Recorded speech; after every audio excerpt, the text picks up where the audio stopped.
तो एक हकीकी चैंपियन होता कौन है? क्या कभी ये सवाल जहन में आया है? आज हम एक ऐसी ही कहानी पर बात करेंगे।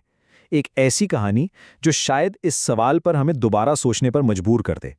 ये कहानी है एक ऐसे चैंपियन की जिसने हार कर भी जीत लिया। तो चलें इस कहानी में आगे बढ़ने से पहले जरा रुक कर खुद से ये सवाल पूछते हैं कि भाई एक चैंपियन को परखने का असल पैमाना आखिर है क्या?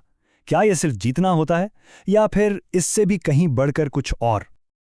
अच्छा, तो इस कहानी का जो मरकजी किरदार है ना, वो है पूरियाए वली। ये सिर्फ एक नाम नहीं है, ये एक ऐसी शख्सियत का नाम है जो सिर्फ कुश्ती के अखाड़े तक महदूद नहीं, बल्कि तारीख के औराक में एक लेजेंड, एक दास्तान की तरह जिंदा है। पूरिया वली की शोहरत की वजह सिर्फ ये नहीं थी कि वो एक जबरदस्त पहलवान थे। नहीं, उनकी असल पहचान थी उनकी जवामर्दी, उनका अखलाकी किरदार, और यही वो चीज़ थी जो उन्हें एक आम पहलवान से बहुत आगे ले जाकर एक हकीकी हीरो बनाती थी। देखें, इस कहानी को सही मायनों में समझने के लिए जवानमर्दी का मतलब जानना बहुत बहुत ज़रूरी है। ये सिर्फ बहादुरी या ताकत दिखाने का नाम नहीं है। जवानमर्दी का मतलब है अपने उसूलों पर डट जाना, दूसरों का दर्द महसूस करना और सबसे बढ़कर दूसरों के लिए अपनी सबसे बड़ी ख्वाहिश तक कुर्बान कर देना। तो अब कहानी एक ऐसे मोड़ पर आती है, एक ऐसा लम्हा जहां पूरियाए वली की जिंदगी हमेशा के लिए बदलने वाली थी। हुआ कुछ यूं कि वो एक बहुत बड़े मुकाबले के लिए अपने मुल्क से बाहर गए हुए थे। जरा मंजर जहन में लाइए। एक अजनबी शहर है, एक भीड़ वाली गली, और वहां एक बूढ़ी सी खातून है जो कांपते हाथों से खैरात में मिठाई बांट रही हैं, साथ साथ दुआएं भी मांग रही हैं। और फिर अचानक उनकी नज़र पड़ती है पूरियाए वली पर।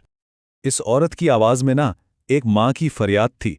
उसने पूरियाए वली को बताया कि मेरा बेटा भी एक पहलवान है और अगर वो ये मुकाबला हार गया तो हमारे घर का चूल्हा बुझ जाएगा। और सितम ज़रीफ़ी देखें, उसका बेटा कोई और नहीं बल्कि इसी मुकाबले में पूरियाए वली का हरीफ था। बस इस एक लम्हे ने सब कुछ बदल के रख दिया। पूरियाए वली अब एक ऐसे दोराहे पर खड़े थे जहां मुकाबला अखाड़े के हरीफ से नहीं रहा था, बल्कि अब जंग थी उनके अपने ज़मीर से। तो सवाल अब ये था कि क्या किया जाए? अपनी ताकत का लोहा मनवाया जाए या एक माँ की दुआ को सुना जाए? दो रास्ते थे और दोनों बिल्कुल अलग। एक रास्ता जीत की तरफ जाता था और दूसरा इंसानियत की तरफ। सोचिए जरा, एक तरफ सालों की कड़ी मेहनत थी, जीत की वो चमक थी, दुनिया भर की शोहरत थी, और दूसरी तरफ एक गरीब खानदान की आखिरी उम्मीद थी और एक माँ के आंसू। अब पूरियाए वली को इन दोनों में से किसी एक को चुनना था। और फिर वो दिन आ ही गया, मुकाबले का दिन, जिसका सबको इंतजार था। अखाड़े में लोगों का शोर, हर तरफ जोश ही जोश। लेकिन पूरियाए वली के दिल के अंदर एक बिल्कुल खामोश तूफान चल रहा था। और तब पूरियाए वली ने वो क्या जो शायद कोई सोच भी नहीं सकता था। वो अपनी पूरी ताकत से नहीं लड़े, बल्कि उन्होंने जानबूझकर अपने हरीफ को जीतने का मौका दिया और खुद हार मान ली। तो असल लड़ाई तो अखाड़े में हो ही नहीं रही थी। असल जंग तो पूरियाए वली के अपने अंदर चल रही थी। एक तरफ थी जीत की शदीद ख्वाहिश और दूसरी तरफ एक माँ की फरियाद, और उन्होंने फरियाद को चुना।